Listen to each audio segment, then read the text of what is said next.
An often told story is that Albert Einstein set an exam paper for his graduate class. One of his colleagues noticed that the questions were the same as on the last year's exam paper. How could the great man set the same exam again, he asked. Einstein smiled and said, but the answers have changed. This parable captures the problem of the UK economy.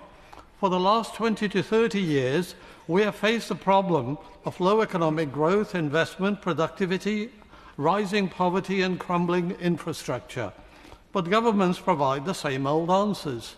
Privatisation, outsourcing, unchecked profiteering, real wage and spending cuts, regressive taxation, and ideology that direct state investment in new industries and infrastructure must be neutered. Inevitably, the economy struggles. We now have a rentier economy where the state guarantees profits for water, energy, care homes, private healthcare, internet companies, prison services, and much more.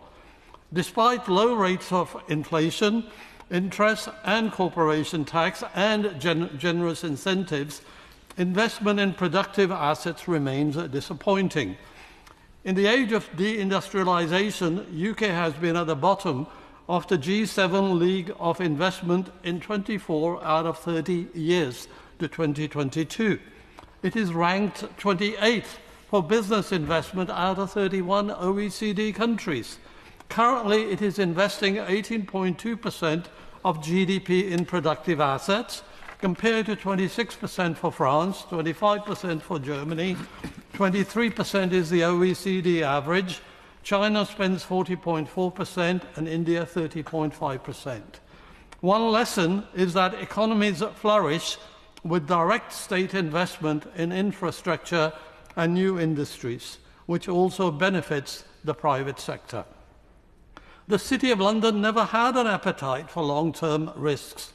The stock market functions as a cash extraction machine.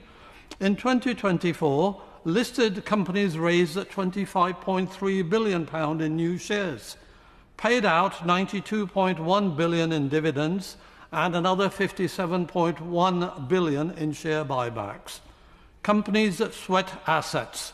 No government has tackled short-termism or power of shareholders to extract returns. Good purchasing power for the masses is essential for economic growth, but that has been eroded. Average real wage has hardly changed since 2008. 16 million people live in poverty. 24 million live below socially acceptable living standards.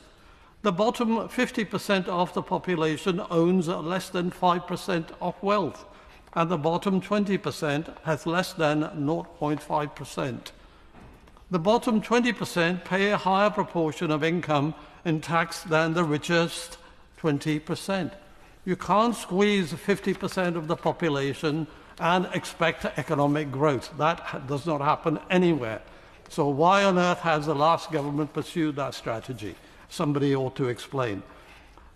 The UK has a wrong model for economic growth, equitable distribution of income and wealth, progressive taxation, and economic and bigger public investment are necessary prerequisites to building a sustainable economy. And I urge the government to follow that course. Yeah.